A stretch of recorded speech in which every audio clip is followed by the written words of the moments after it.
Македонија го совлада Катар на Мундијалот. Што значи оваа победа за нашите репрезентативци? Зборуваме во продолжение минути посветени на спортот. Стефан, добро утро, посакувам. Добро утро, Бела. Така е, Македонија го совлада Катар. Вчерашниот надпревар 39-33, надпревар со многу голови. Едноставно, буквално како што требаше да играме, одигравме. Брза транзиција, лесни голови, агресивна одбрана. Уште од самиот старт нашите ракометари покажаа дека мора да ја добиваат оваа селекција. Ова беше еден своевиден седмерец за нашите ракометари, затоа што ова е стара репрезентација, моравме да го дадеме тој седмерец, иако не ни оди на ова првенство со седмериците. Го дадовме тој седмерец, оваа репрезентација на Катар е најстарата. Видовме дека не може да го издржат ова темпо. На наша страна беше и распоредот во главната фаза, прв напред со Австрија, потоа Катар. Катар беа тотално изнемоштени, видовме дека им се тешки нозете, не може да ги бркаат нашите брзи играчи и овој пат младоста го победи искуството. Иако нашите ракометари сите играат во нашето домашно првенство, но сепак нашите клубови играат во Европа. Натурализираните катарци играат во катарското првенство, кој што е, знаеме какво е, играат за шеиците, за собствениците на клубовите. На аматерско ниво е целата лига, но сепак има играчи како Жарко Марковиќ, Капоте, Мерзо, кои што во своите кариери играле во врвни клубови. Марковиќ, видовме на вчерашниот надпревар, Марковиќ, ако не се лажам, има 37-8 години. Нивниот главен играч нивниот главен играч Жарко Марковиќ, но вчера видовме дека не може да припари до нашиот гол. Имаше млаки шутеви, ги зема 8-9 шута, неговите шутеви беа млаки, лесни за нашите голмани.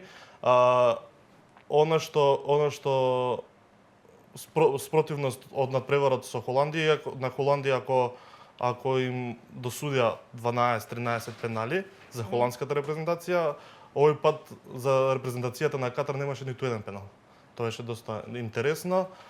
Пак ќе кажам, одигравме како што требаше да се одигра со катарците, со брза игра, лесни голови и победата си дојде само по себе. Што значи оваа победа во однос на нашата понатамошна игра? Оваа победа значи дека нема да бидеме под 16-то место на светско првенство, резултат кој што по првенството во Катар, светското првенство во Катар е најдобар резултат на мундијалите за македонската репрезентација и значи дека во наследните првенства можеме да го одржиме континуитетот на европски и светски првенства, односно да добиваме ние послаби противници во квалификациите, па и на Македонија, ако има континуитет од 13 години на европски и светски првенства, никош не одиграла на Олимпијадата. Зошто тоа да не го направиме, да го искористиме моментумот и да одиграме на Олимпијадата во 2028 година, да се квалификуваме. Ќе имаме добра шанса, со добар тренажен процес,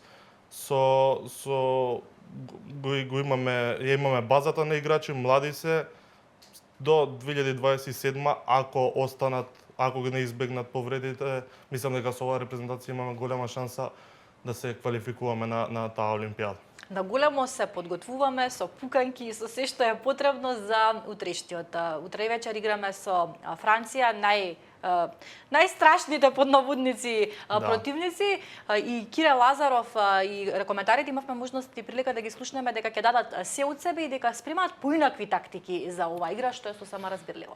Па Франција заедно со Данска се најголемите претендентни за златото.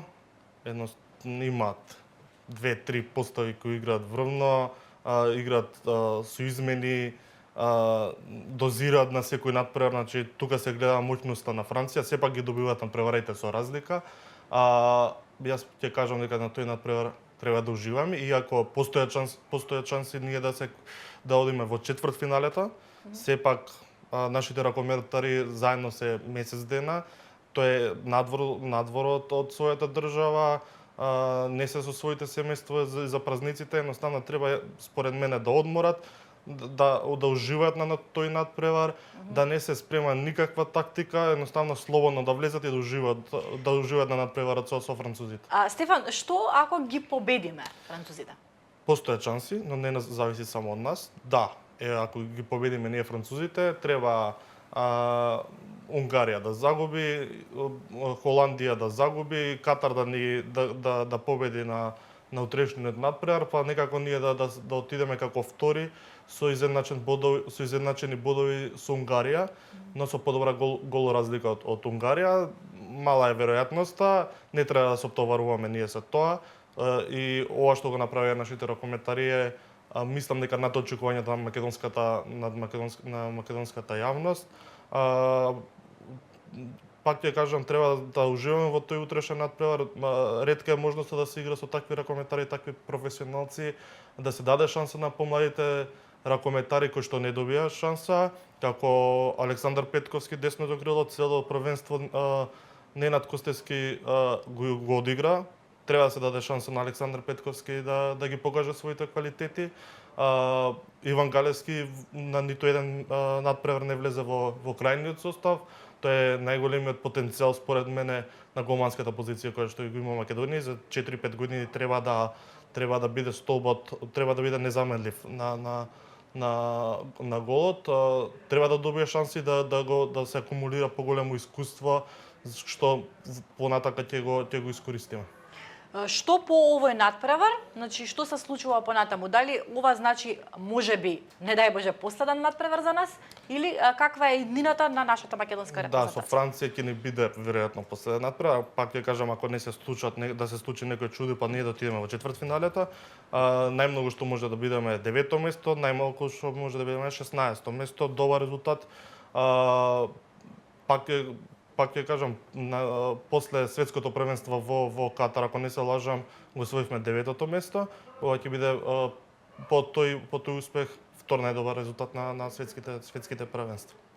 Благодарам, Стефан, беше задоволство да се зборува и ова утро со тебе и да појасниме некои работи кои што можеби се нејасни во однос на овој мундијал, а ние по спортот убаво е да зборуваме и за културни настани, што можеме да правиме да се релаксираме, петок е, викенд е. Се надевам дека има што да ни понуди културно забавната сцена во нашата земја, па да слушнеме и како да си го испланираме времето викендов.